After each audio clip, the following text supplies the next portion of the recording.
दोस्तों आज बात करते हैं गठिया यानी ऑस्टियोआर्थराइटिस की।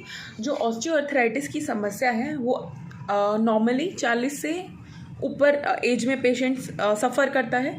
इसके शुरुआती लक्षण ऐसे शुरू होते हैं कि 40 साल से ऊपर का जो पेशेंट है, ये आजकल तो नॉर्मली भी देखा जा रहा है क्योंकि डाइटरी और लाइफस्टाइल ऐसी हो गई तो नॉर्मली लोग भी इससे ग्रसित हैं।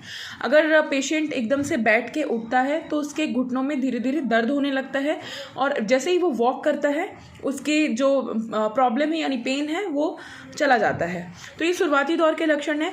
वहीं अगर ये चीज़ नॉर्मल लगातार होती आ रही है तो दर्द बढ़ता है और यही अगर काफ़ी लंबे समय से आ रहा है तो इसके देर के लक्षण जो पेशेंट फेस करेगा, आपके घुटनों में या और भी जो जॉइंट्स हैं वहाँ पे आप स्वेलिंग फील करेंगे, दर्द बहुत ज़्यादा होगा और वो चलने से या कहीं भी बैठने से रुकेगा नहीं, एकदम ही आराम नहीं होगा और दर्द दिन प्रतिदिन बढ़ता जाएगा। और जहाँ दर्द होगा वहाँ पेशेंट को स्वेलिंग भी हो जाएगी और रेडनेस भी डेवलप करेगा। तो ये कुछ लक्षण हैं जो ऑस्टियोआर्थराइटिस के पेशेंट में देखने को मिलते हैं। और खाद्य परहेज में बता दूं, ऑस्टियोआर्थराइटिस के केसेस के मरीज़ को बेसिकली दही, केला और सीताफल, बैंगन जैसी चीज़ें नहीं लेनी चाहिए बिकॉज इससे पेशेंट का दर्द कई हद तक बढ़ जाता है। और अगर बात करें हम एलोपैथिक की, तो एलोपैथिक में पेन किलर्स और बेसिकली अगर ज़्यादा प्रॉब्लम लेवल चली गई है तो वहाँ टीके यानी टोटल नी रिप्लेसमेंट की सलाह दी जाती है।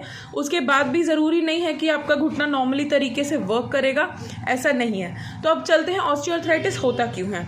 मान लीजिए हमारे घुटने की 2 हड्डियाँ हैं, 2 हड्डियों के बीच में कार्टिलेज होता है जो इन दोनों को जॉइन करता है और साइनोवियल फ्लूइड भी वहाँ प्रेजेंट होता है। तो इन दोनों हड्डियों के बीच में साइनोवियल फ्लूइड जो है वो धीरे धीरे ख़त्म होने लगता है, जो कि साइनोवियल फ्लूइड कुशन का काम करता है। अगर कुशन है तो ये हड्डियाँ रगड़ेंगी नहीं, बट एक तरीके से जब साइनोवियल फ्लूइड ख़त्म हो जाता है यानी साइनोवियल फ्लूइड पूरा फिनिश हो जाता है तो ये हड्डी आपस में घिसने लगती हैं इस तरीके से, जिस वजह से पेशेंट जो है धीरे धीरे पेन, स्वेलिंग और रेडनेस फील करने लगता है। तो ये रीज़न था ऑस्टियोआर्थराइटिस का, जो कि पेशेंट को बिल्कुल अवॉइड नहीं करना चाहिए क्योंकि ये आगे जाके बहुत प्रॉब्लम कर सकता है और विदाउट सर्जरी काफ़ी हद तक पेशेंट को फिर चलने फिरने में प्रॉब्लम हो जाती है।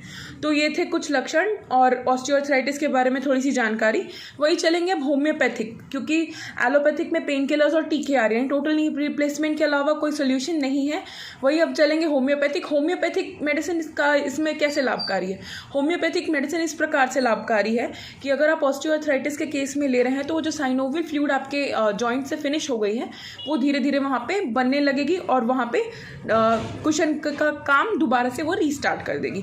तो होम्योपैथिक मेडिसिन इसमें बहुत ही लाभकारी है, एज वेल एज आपका पेन भी वो कंट्रोल करेगी और धीरे धीरे स्वेलिंग भी हटा देगी। तो ये चीज़ें जो होती हैं वो जड़ से होती हैं, टाइम टेकिंग थोड़ा ज़रूर है बट ये चीज़ें जड़ से ठीक हो जाती हैं। तो medicine number 1 for the osteoarthritis is rhus tox 30, जो आपको 2-2 बूंद सुबह दोपहर शाम लेना है। वही लीडमपाल 30, 2-2 बूंद सुबह दोपहर शाम लेना है। और गिनेफाइलम Q 10 to 12 ड्रॉप्स 3 टाइम्स लेना है। कोई और परामर्श चाहिए तो आप हमारे नीचे दिए गए नंबर पर कॉन्टैक्ट कर सकते हैं। Thank you.